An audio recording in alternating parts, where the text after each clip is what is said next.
Though actor Frank Gorshin may remain best known for the 10 episodes in which he portrayed Batman's nemesis, the Riddler, on the 1960s series Batman, his turn as the character was only one notch on the actor's immense belt. Batman fans will be interested to learn some of the many bits of trivia surrounding the man, who had been in show business for well over 3 decades before taking on his iconic role as the Riddler. Join Factsverse as we explore details fans still don't know about Frank Gorshin. Though the 1966 series Batman only lasted 3 years, it was a major phenomenon during its run. Part of what made the show so special was the variety of guest stars that came on to portray various nemeses. In addition to classic portrayals like Cesar Romero's Joker and Julie Newmar's Catwoman, one of the most iconic villains proved to be Frank Gorshin's take on the Riddler. Gorshin's turn as the Riddler was so successful, he ended up portraying the character for 10 episodes over the course of the series. The actor remains best known for his time on Batman, though he performed in a variety of other roles both before and afterwards. And today we're taking a look at interesting details fans may want to know about him. Frank Gorshin was nominated for an Emmy. Gorshin's success as the Riddler didn't solely come as a result of positive reception from fans. He also saw recognition from his peers in the industry when he was nominated for an Emmy Award for his time playing the role. Thanks to his performance as the Riddler, Frank was nominated for a Primetime Emmy Award for Outstanding Performance by an Actor in a Supporting Role in a Comedy. The nod came specifically as a result of the actor's appearance in the Batman episode Hi Diddle Riddle. Though he didn't win, it stood as a remarkable enough feat that he was nominated for his role in the campy series. Though the show was a huge hit with fans, more critical audience members didn't always take it seriously. Frank made his debut the same night as the Beatles. Everyone knows about the Beatles' seminal appearance on The Ed Sullivan Show on February 9, 1964. But did you know Frank Gorshin made his debut to the public on that same episode? The episode also featured Davy Jones. Although Frank certainly wouldn't go on to become as big of a star as any member of the Fab Four, he was a hit with audiences that night thanks to his impressions of popular stars like Marlon Brando. Frank was directed by Quentin Tarantino.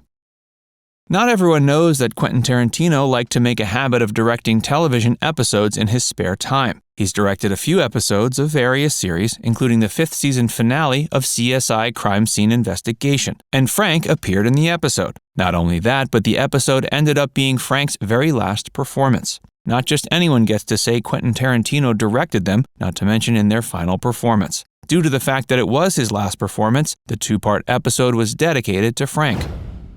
Frank was on Star Trek. Besides his appearance as the Riddler, one of Frank Gorshin's other more iconic performances was on the original Star Trek. He appeared in an episode of the show's 3rd season in the episode Let That Be Your Last Battlefield. The plot of that episode required Frank's face to be completely covered in face paint since he was playing an alien. Hey, if you're enjoying this video so far, be sure to give it a like and subscribe to Factsverse if you haven't already. And stick around for more interesting facts about Frank Gorshin. Frank Gorshin smoked 5 packs a day.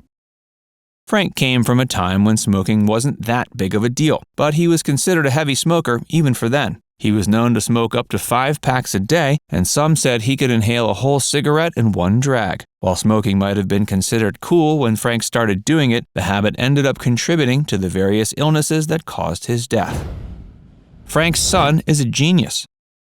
Frank's son is Mitch Gorshin, who survived him after his death. Although Mitch has proven incredibly talented, he's chosen not to follow in the footsteps of his father. But what he has chosen to do is arguably even more impressive. He started out his career working as an Imagineer at Walt Disney World in Orlando, Florida. It was here that Mitch got his experience as an engineer that he would later put to use in the U.S. Navy. Mitch developed technology during his time as an Imagineer that he was able to implement into Navy training exercises with great success. He used his theme park designing skills to design a realistic battlefield for soldiers to experience. Frank performed a lot in Las Vegas during his lifetime, and Mitch would oftentimes accompany him. Mitch got to experience a lot of the amazing thrills that Vegas had to offer during his youth, at least the ones appropriate for kids. Mitch's experiences in Las Vegas as a kid influenced the 3rd stage of his career that occurred after designing Navy training modules. This 3rd stage saw him redesigning classy luxury hotels. Subsequently, Marriott reached out to Mitch and hired him exclusively. Frank Gorshin was a skilled impressionist.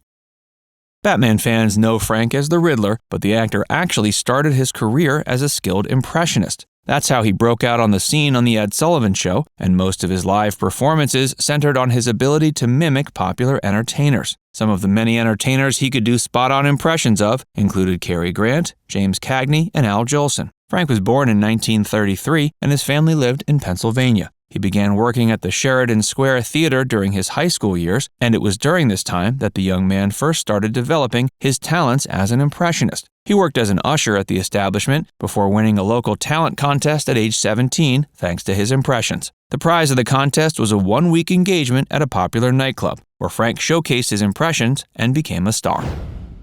Frank served in the Army. While Frank never engineered any groundbreaking Navy training modules like his son, he did serve in the U.S. Army during the 50s. He was drafted in 1953 when he was 19. During his time in the military, he was posted in Germany. While there, he met a man named Maurice Bergman, who would go on to hook Frank up with a notable Hollywood agent following their days in the military. Frank got his start appearing in B-movies.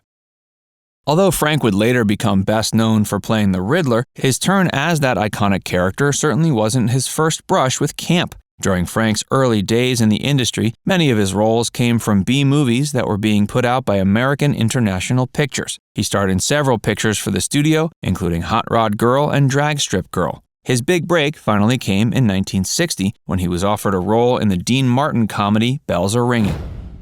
He made his Broadway debut in 1970.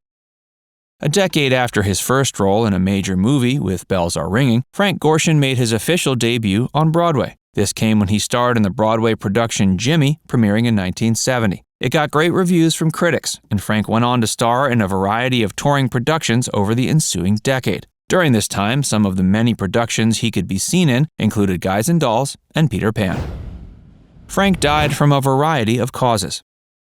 Although Frank technically died from a cocktail of illnesses, they could all be attributed to his heavy smoking habit. He suffered from a mix of lung cancer, emphysema, and pneumonia. All three illnesses came together to result in the actor's 2005 death shortly after filming the aforementioned episode of CSI. He was 72. Now it's time to hear from you. Did you know Frank Gorshin was an immensely talented impressionist? Let us know in the comment section below. And before you go, make sure you give this video a like and subscribe to Facts First if you haven't already. Click the bell icon to stay updated on all our latest content.